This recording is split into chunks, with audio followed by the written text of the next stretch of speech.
afternoon, everyone.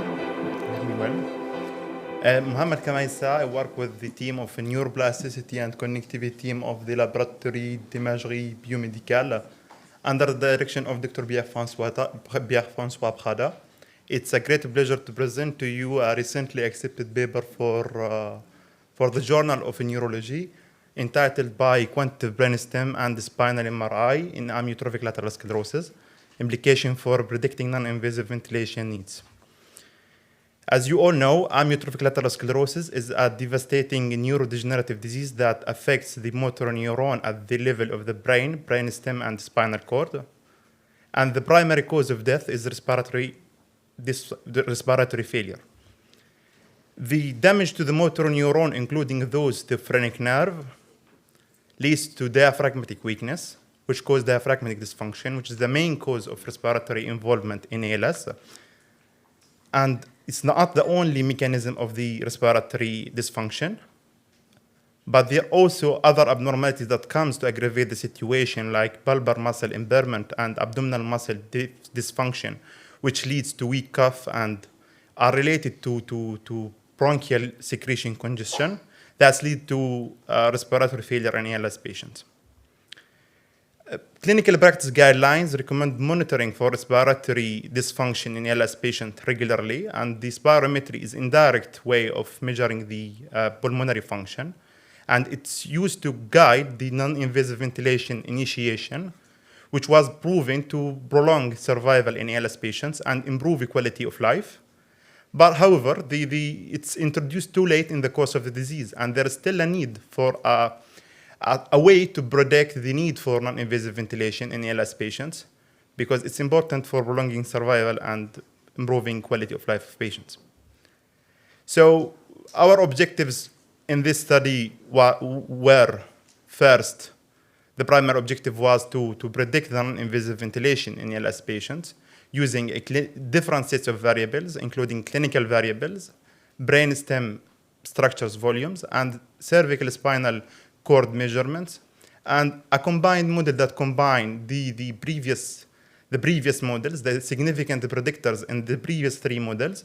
And as a secondary objective of this study was to explore correlations between MRI measurements with the respiratory function, spirometry to measure the mobilized lung volumes, and the MRI measurements and the bulbar function measured by the ALS functional rating scale revised version, bulbar subscore, including speech, salivation, and swallowing. Thanks to the PULSE study, which is a large French cohort that aims to extract biomarkers in ALS disease using multi-modeling techniques, which was largely funded by the ARSLA and coordinated in a very well manner by the SHU de Lille, thanks to the main investigator and the principal investigator, Dr. David Devos. We studied only the ALS patients who were followed in the ALS Center of Paris, in BTS-Salpêtrière. So we studied the patients since their diagnosis. We had 41 ALS patients. They underwent detailed neurological examination, including that of the ALS functional rating scale revised version. They underwent a scan on the brain level and the spinal cord level, and they were assessed for the spirometry. And they were also assessed at 3 months and 6 months for the same examination, excluding the scans. And we strictly followed these patients for initiation of non-invasive ventilation for the 6 months. And we had 8 patients who needed non-invasive ventilation after 6 months after diagnosis. In this table, the idea is to show that we compared those who needed non-invasive ventilation within 6 months of the diagnosis with those who didn't need the non-invasive ventilation. And in the terms of clinical and demographic variables, they were similar. There were no difference. And also for the ALS functional rating scale, they were similar. There were no significant difference. But for the bulbar subscore, which was not surprisingly because bulbar ALS patients, they progress much faster than the spinal ones. And we also studied the change of their motor function over 6 months, including the ALS function rating scale and the subdomain of the spinal, bulbar, and respiratory function. And also we compared them on the term of the mobilized lung volume at the inclusion, which was shortly after their diagnosis and the change over the 6 months of these measures. Thanks to optimized MRI sequence, we could achieve, using a free surfer, a segmentation of the brainstem structures and measuring the volume of these brainstem structures, including midbrain, pons, and medulla oblongata.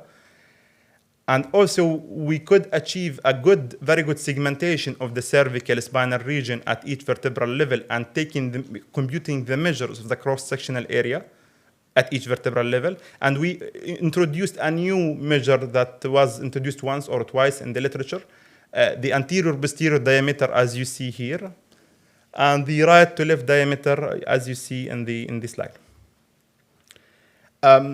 In the term of the performance of the prediction for non-invasive ventilation need of the patients, we had the clinical variable model and the brainstem structure volumes model. They were performing the same in terms of sensitivity, specificity, and area under the curve. And for the cervical measurement, it performed a bit better, but not much.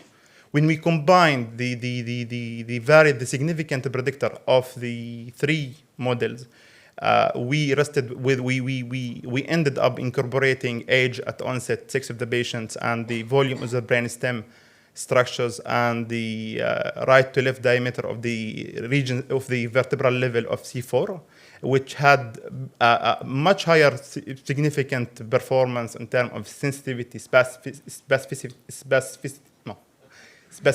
and area under the curve, and could explain the variation in the data up to 60%.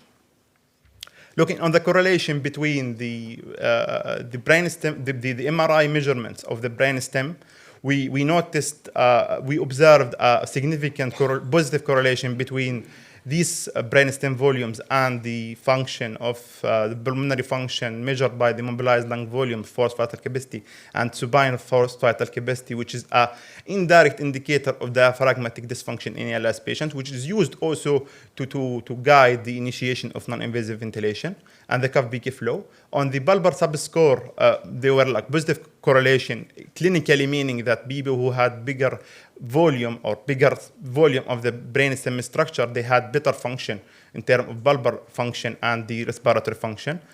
And we looked also on the level of the spinal cord. At the upper cervical spinal cord, it correlated with the bulbar subscore measured by the ALS functional rating scale revised version, while the lower part, which contain the area where the diaphragm is given order by, correlated with the forced vital capacity positively. Importantly, we showed that the MRI measurement is a potentially prognostic, has potential prognostic value and should be considered, because knowing if a patient will need non-invasive ventilation or not in 6 months, that help the counseling, timing, optimization of patient care, and could help also in a clinical trial design, including stratification and selection of patient and enrichment of our clinical trial design. The correlation at different level shows and confirm on the multi-level degeneration in ALS disease, despite the technical challenges that we have to segment the brainstem and to segment the cross-section, the spinal cord area, because of the limitation of the size and the different magnetic field, magnetization field, and the shape of the structures. We had with Véronique Marchand, she has a new PhD student. She's working on the segmentation through machine learning of the brainstem nuclei. So it's a promising thing to further investigate in independent cohort and with much larger cohorts. I thank the ARSLA for funding the PULSE project, and I thank all the expertise and organizer of the PULSE project. And I thank my team, neuroplasticity and connectivity team, and I thank you for your attention. I'm pleased to answer your question.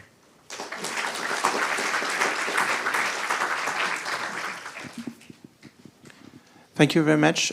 Maybe just one question, because we are a little bit late.